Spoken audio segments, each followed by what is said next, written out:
Assalamualaikum warahmatullahi wabarakatuh.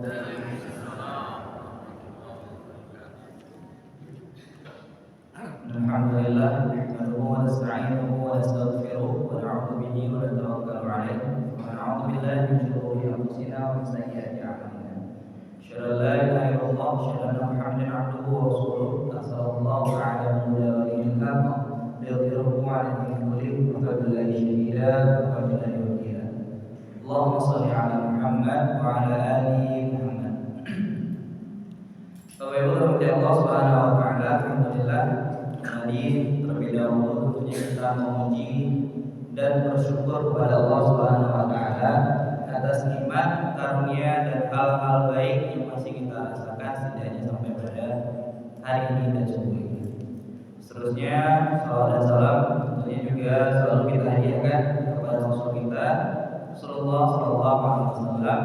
Allahumma shalli ala Muhammad wa ala ali Muhammad. Maka Bapak Ibu rahmati Allah Subhanahu wa taala, insyaallah pada subuh yang berbahagia ini kita akan coba kembali mengambil buah dari ilmu yang dituliskan oleh Syekh Shalih Al-Munajjid tentang dosa-dosa yang biasa. Dan sebagaimana sebelumnya Bapak Ibu rahmati Allah Subhanahu wa taala, kita sudah membahaskan berbagai banyak hal tentang larangan-larangan dalam agama kita. Larangan-larangan yang itu adalah dosa, baik itu dosa kecil maupun dosa besar, namun di masyarakat kita sudah dianggap biasa. Maka buku ini kembali kita sampaikan adalah pengingat bagi kita semua untuk kembali mengetahui dosa-dosa tersebut. Namun ada hal yang kami sampaikan terlebih dahulu kepada Allah Subhanahu wa taala tentang apa yang kami dapatkan di dalam salah satu tafsir, dan ini adalah hal yang perlu kami sampaikan rasanya, dan untuk juga membantu kita memahami, menumbuhkan hati kita ketika kita memahami apa yang diharamkan dan dilarang oleh Allah. Karena kalau ada paham Pak, sebagaimana dulu kami sampaikan, kalau bantu anak itu kalau dilarang Pak jangan pisau ya. Berang ya Pak. Ini mungkin akan berang kalau gara-gara tidak paham, padahal Allah melarang nyumin pisau itu demi kebaikan justru. Tapi karena kalau anak itu tidak paham bahaya pisau itu, ini justru akan menyalahkan orang tua. Maka perlu kita pahami, perlu kita mengetahui alasan-alasan nantinya mengapa sebenarnya Allah mengharamkan berbagai banyak hal kepada kita semua. Maka dalam tafsir Ibnu Katsir itu ada sebuah kutipan ketika beliau menafsirkan makna sabar, Bapak Ibu rahmati Allah Subhanahu wa taala. Makna sabar yang dijelaskan oleh Imam Ibnu Katsir, beliau mengutip pendapat dari Umar bin Khattab. Maka Umar itu pernah mengatakan, Bapak Ibu rahmati Allah Subhanahu wa taala, as-sabru sabron. Sabar itu ada dua perkara, ada dua hal, ada pada dua tempat. Sabar itu ada pada dua tempat. Kemudian Umar mengatakan, as-sabru inda kulli musibatin hasan. Sabar atas musibah yang menimpa kita, sabar atas hal-hal yang Allah timpakan sebagai kesusahan bagi kita, kesedihan bagi kita. Ada musibah yang menimpa apa? Ada musibah yang menimpa Allah, sabar itu adalah kesabaran yang baik. Itu baik. Lalu apa kata Umar? Wa ahsanu minhu, dan sebaik-baik sabar adalah sabar yang kedua. Apa sebaik-baik sabar itu? As-sabru ala indal muharram Allah. Sabar ketika kita berhasil menahan diri kita, berhasil kita bersabar untuk melakukan sesuatu yang Allah haramkan. Nah, kalau orang yang sabar ditimpa musibah itu baik. Tapi wa ahsanu minhu, dan sebaik-baik kesabaran itu adalah sabar yang kedua, ketika seorang manusia, ketika seorang mukmin itu berhasil menahan dirinya dari perkara yang Allah haramkan.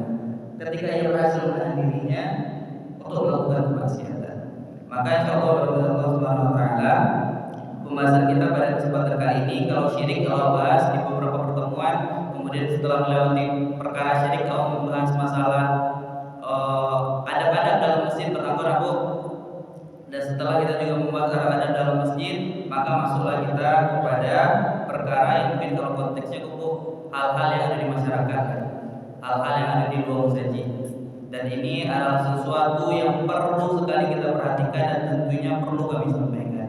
Dan dituliskan oleh Syekh Shalih Al-Munajjid pada pembahasan kita yang ke-10 pada buku Syaitan Berkah ini, itu adalah tentang zina.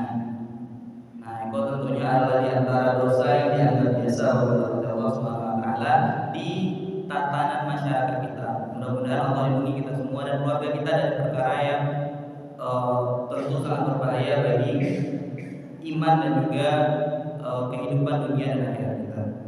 Maka di antara syariat Islam ini, kata Syekh Shalih Al-Munajjid, adalah menjaga kita, keluarga kita dan keturunan kita. Maka Allah Subhanahu wa taala itu berfirman, Bapak Ibu rahmatullah, Allah Subhanahu wa taala firman ayat yang mungkin saudaranya cadangan dan saudaranya bahkan mungkin hafal Pak. Kata Allah, "A'udzubillahi minasyaitonir rajim, wa la taqrabuz zina. Innahu kana fahishatan wa sa'a sabila." Dan janganlah kalian mendekati zina, kata Allah Subhanahu wa taala, karena sesungguhnya itu adalah perbuatan yang keji. Nah, beliau pahami Abu, Allah itu tidak melarang Allah untuk berzina, tapi jauh daripada sekedar melarang, mendekatinya saja jangan. Maka tentunya di sini perlu kita pahami dan perlu kita sadari betapa bahayanya zina ini. Karena yang dirusak dari zina itu Pak bukan hanya individu-individu, tapi juga tentunya tatanan masyarakat yang nantinya akan terjangkit dan mendapati bahaya dari zina ini. Maka Bapak Ibu rahmati Allah Subhanahu wa taala, ketika Allah Subhanahu wa taala berfirman, "Innal abrara lafi na'im." Sesungguhnya orang-orang yang baik itu mendapatkan nikmat.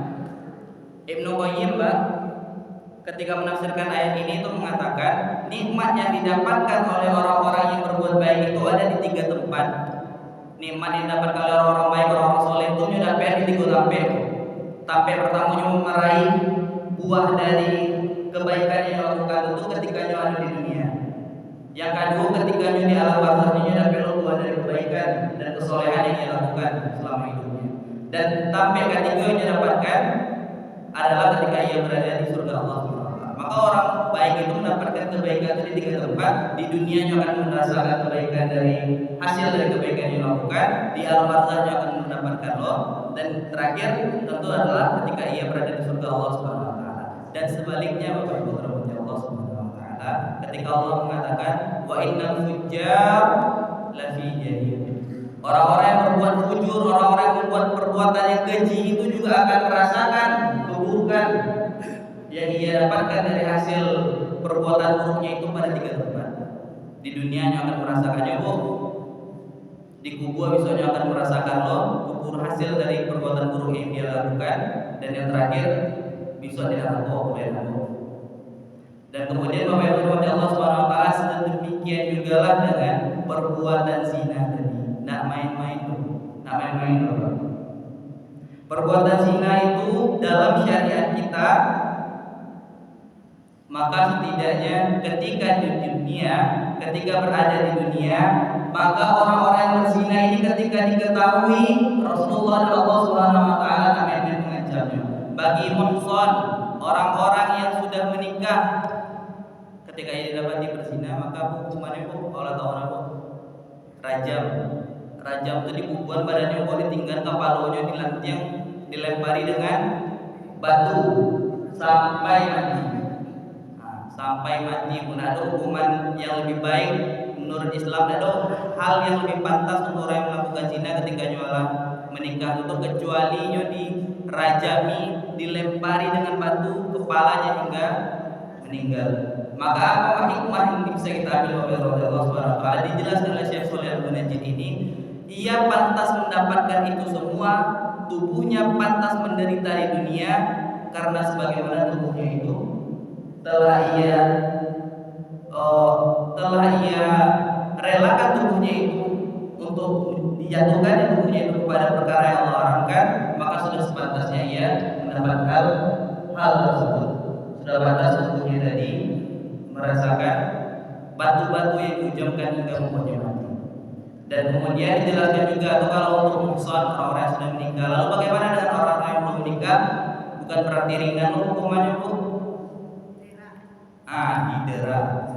Fajlidu kulla wahidin minhuma mi'ata jaldah.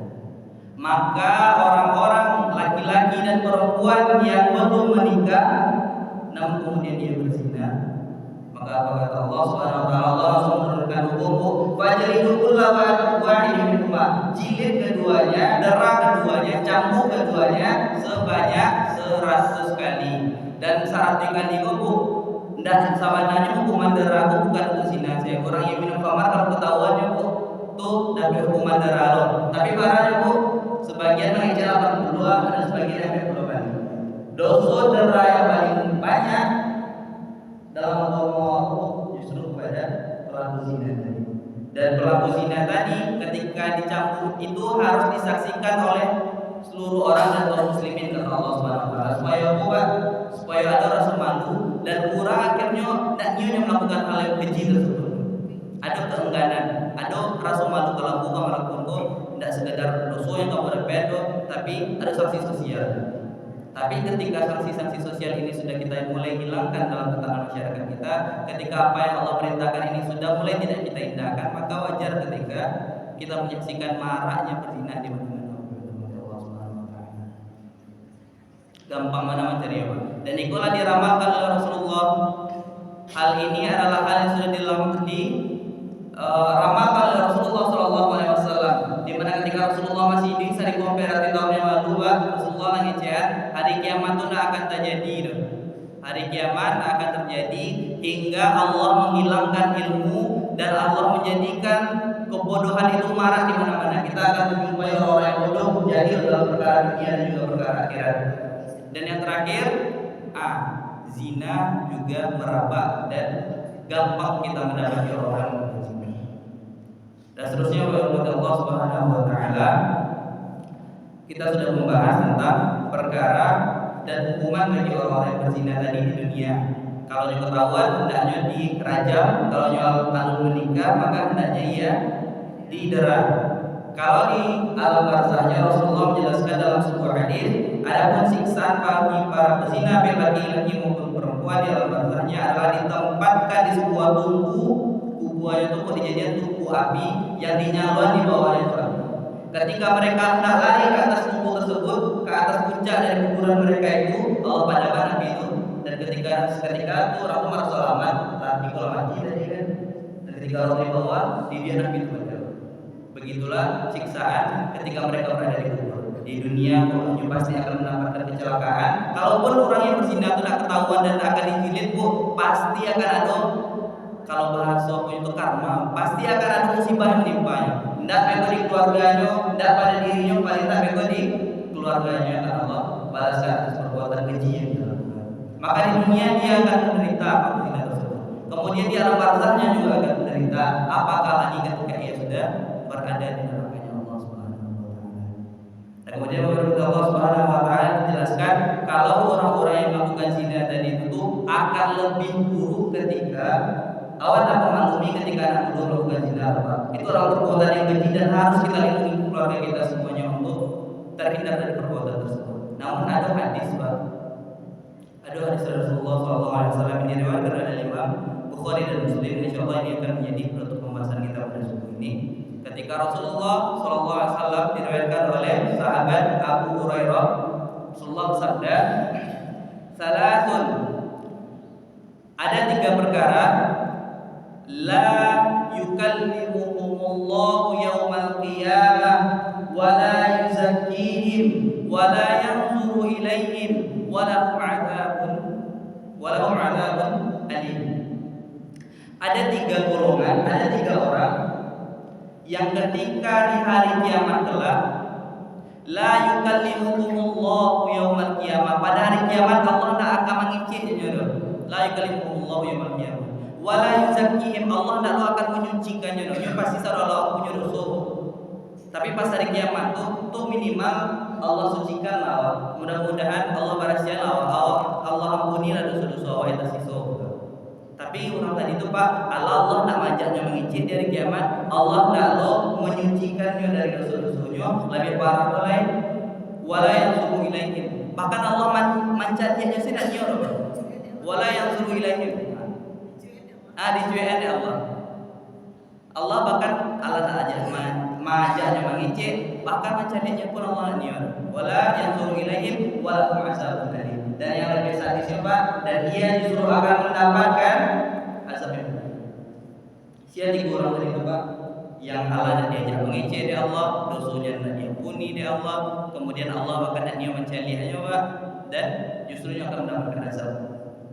Nah, yang pertama kata Rasulullah SAW orang tadi itu Pak, tiga golongan tadi. Yang pertama asyaikhuz zani, orang yang berzina, tapi orang berzina itu asyaikh, orang yang alah tua, tapi justru melakukan zina. Sekali lagi awak nak memaklumi orang yang muda melakukan zina, tapi awak bisa memahami. Awak nak memaklumi bukan berarti menganggap biasa orang yang muda kemudian berzina itu nak hal yang biasa, tetap menganggap itu perkara yang keji dan harus dihindari. Tapi akan justru lebih parah situasinya ketika asyaikhuz zani. Ada orang yang tua tapi dia malah justru berzina. Asyaikhuz zani itu Allah tak akan mencaliakannya. Bayangkanlah Pak, mungkin sedikit penggambaran kita. Awak di persidangan Allah tuh Pak, mau awak di hakim gini lah. Misal awak di sidang perhakiman gini kok Pak, awak misalnya ada kasus. Bayangkan situasinya, bahkan hakim tuh saking pala mencari awak ini Pak, mencari awak kan hakim tuh. Bayangkan lah nasib awak. Alun diputuskan putusan sidang mungkin awak tahu di mana sih Pak kan? Hakim telah nak dari awal nak berpihak awak ada gitu. Nah itulah situasi yang didapati oleh orang tua yang nyolah tua kemudian berzina. Nah, perlu pahami Pak, pertama syaikhuz zani, kalau sampai ada dua golongan lain juga Pak, orang yang tak akan Allah jadian dari kiamat itu bakal Allah yang ngicik jodoh. Wa malikul kadzdzab, seorang raja, seorang pemimpin yang berdusta. Nah, adanya pemimpinnya seorang kepala negara, misalnya kepala daerah, kepala pemerintahan, nyobain lo untuk rakyat. Itu adalah orang yang tak akan diajar Allah untuk mengicik dari jemaah, dan Allah akan mengampunkannya dari dosa. Allah akan menyucikannya dari kesalahan. Dan kemudian yang ketiga, orang yang akan diajak mengicik dari Allah itu Pak, wa'aidun mustakbir, orang yang miskin tapi nya sombong loh. Ada miskin ada yang punya. Kamu jauh orang tua tadi Pak, dijalihan deh Ibnu Hajar al-Asqalani dalam Fathul Bari-nya mensyarah hadis Pak. Jadi kalau tafsir itu penjelasan tafsir itu penjelasan ayat Al-Qur'an itu namanya tafsir, kalau penjelasan hadis namanya syarah hadis. Maka hadis ini dijelaskan disyarahkan oleh Al-Imam Ibnu Hajar al-Asqalani dalam kitab Fathul Bari-nya syarah kitab Sahih Bukhari. Beliau menjelaskan mengapa tiga orang tadi itu dan diajak mengecek dari Allah. Mengapa tiga orang tadi mendapatkan situasi yang sangat-sangat buruk ketika di hari akhirat kelak, di hari kiamat kelak? Karena pertama Pak, si orang tua yang berzina tadi Allah tahunya lah tua. Kalau bahasa saya maaf Pak, labung tanah gitu kan. Ya gitu lah. Tapi bukan yang mendekatkan dirinya ke Allah ketika kematian sudah makin jelas tampak di hadapannya, tapi justru dia melakukan hal yang tak senonoh. Bukan mendekatkan dirinya ke Allah karena ia mengetahui tentunya umurnya sudah tidak muda lagi, tapi justru ia melakukan perbuatan yang keji, ia melakukan zina. Maka sudah sepantasnya Allah tidak akan berbicara dengannya dan Allah akan memberikan azab yang pedih. Dan yang kedua tadi Pak, pemimpin yang berbohong. Kalau kece Ibnu Hajar al-Asqalani itu penjelasannya, pemimpin itu Pak, raja-raja itu tidak paralunya berbohong, doanya gue isi keputusan itu tuh harusnya akan diamini dari rakyatnya. Tidak paralunya berbohong, dia punya kekuasaan. Dia punya kekuasaan, apa yang keceannya harusnya bisa saja kalau dieksekusi deh bawahan-bawahannya, dan juga sebagai rakyat pasti akan mengamini saja apa yang diperintahkan. Tidak paralunya berbohong dong. Apalah dia kira jabatannya tapi justru dia mestinya berbohong. Dan yang ketiga tadi itu lah orang yang miskin tapi justru sombong. Bahkan agak ya istilahnya awasnya lah, apalah mungkin awasnya mungkin ketika mencela orang yang miskin tapi justru sombong gitu. Begitu juga sebagaimana kita, Allah Subhanahu wa taala mengatakan inilah orang yang pada hari kiamat tidak akan diajak berbicara bahkan Allah tak ingin melihatnya. Nah, itu itulah jadi pelajaran kita pada subuh yang berbahagia ini Bapak Ibu Allah Subhanahu wa taala. Mudah-mudahan menjadi pelajaran bagi kita semua, dan mudah-mudahan Allah benar-benar melindungi kita, keluarga kita, keturunan kita, dan semua daripada kita semua tentunya dari perbuatan keji ini, itu zina tentunya. Maka terlebih dahulu banyak maaf Bapak Ibu Allah Subhanahu wa taala pada kesempatan dan penyampaian kami pada subuh hari yang berbahagia ini. Banyak maaf, kita tutup dengan mengucapkan alhamdulillahirabbil alamin. Sempurnakan dengan Al-Qur'anul Majid. Subhanallahumma wa bihamdika asyhadu an la ilaha illa anta astaghfiruka wa atubu ilaik. Assalamualaikum warahmatullahi wabarakatuh.